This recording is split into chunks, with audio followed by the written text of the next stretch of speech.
Cough syrup को लेके लगातार वाराणसी पुलिस सक्रिय नजर आ रही है, मगर इसमें एसआईटी की भी जांच हुई और हाल ही में जो है कि अमित सिंह टाटा नाम के एक व्यक्ति को यूपी एसटीएफ ने गिरफ्तार किया।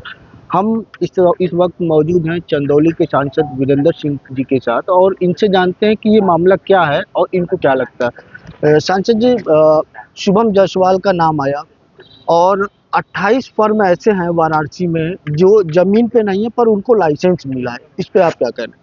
देखिए, ये सब अधिकारियों और जो है कर्मचारियों, पुलिस और सफेद पोश, ये तीनों का गठजोड़ है और इस मामले की लीपापोती हो रही है। इसीलिए इस मामले को हम सदन में उठा रहे हैं और मांग कर रहे हैं कि इसकी उच्च स्तरीय जांच हो, क्योंकि यह विषय इतना गंभीर इसलिए है कि माननीय प्रधानमंत्री का संसदीय क्षेत्र है और प्रधानमंत्री के संसदीय क्षेत्र में पुलिस की संलिप्तता इस तरीके से हो, ये बड़ा चिंता का विषय है।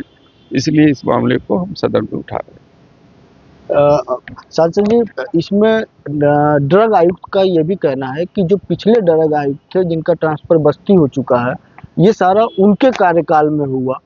और तो क्या लगता है कि क्या ये जो 28 मेडिकल फार्मा हैं और इसके अलावा बहुत से ऐसे मेडिकल फार्मा हैं जिनके नाम अभी खुल रहे हैं, तो क्या सिर्फ ड्रग आयुक्त का ही रोल है कि इसमें और भी विभाग के लोग इसमें होंगे मौके पे? देखिए, इसमें सब बहुत लोगों का इन्वॉल्वमेंट है और सबको हिस्सेदारी जाती थी, तो इसलिए ये बात कहना किसका रोल है किसका रोल नहीं है, ये सब जांच का विषय है।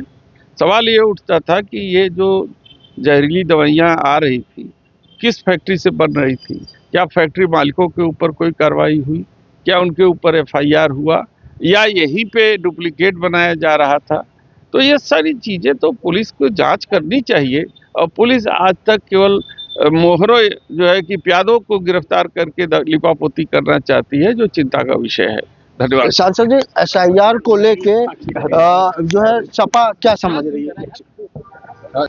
देखिए, एसआईआर प्रक्रिया का कोई विरोध नहीं कर रहा है, लेकिन एसआईआर प्रक्रिया जिस सूची के तहत लागू की जा रही है 2003 की सूची है, तो क्यों नहीं 2024 की सूची? 2024 की सूची से आप शोधन कीजिए और शोधन यदि आप करते हैं तो उसमें जो घुसपैठियाँ हों, जो उसमें क्या नाम है, जो मरे हुए हैं या जो डुप्लीकेट हैं, उनको आप हटा दीजिए। लेकिन एक नई मतदाता सूची जब बना रहे हैं तो 50 वर्षों की कवायद की सूची को आप अवैध कर रहे हैं, तो क्यों लग रहा है कि उससे चुने हुए सारे जनप्रतिनिधि अवैध थे? हम भी अवैध थे तो प्रधानमंत्री जी भी अवैध है। और अगर 2003 की सूची क्यों ले रहे हैं, क्यों नहीं 2024 की सूची से करें? तो ये सारे विषय सवालिया घेरे में हैं और मतदाताओं का नाम मतदाता सूची से वंचित करना उनके फंडामेंटल राइट के अधिकार को जो है हनन करना है, जो इलेक्शन कमीशन कर रहा है। इलेक्शन कमीशन को एफिडेविट देना चाहिए कि हम नागरिक के अधिकार को संरक्षित कर रहे हैं, उनका हनन नहीं करेंगे और सभी वैध मतदाताओं का नाम मतदाता सूची में आएगा, तब जाकर के मामला साफ होगा। सांसद जी, मुस्लिम बहुल क्षेत्रों में सूत्रों के अनुसार ये भी सूचना मिली है कि कुछ बीएलओ फॉर्म पूरी तरह से दे नहीं रहे और यहाँ बनारस में 6 बीएलओ को इस बात पर शाबाशी भी दिया गया जिलाधिकारी के द्वारा कि उन्होंने कार्य समय से पहले पूरा कर लिया। क्या समय बढ़ाने की आवश्यकता आपको लगती है? निश्चित रूप से समय कम से कम 6 महीना साल भर और बढ़ा दिया जाए, क्योंकि इतनी जल्दी काम करना संभव नहीं।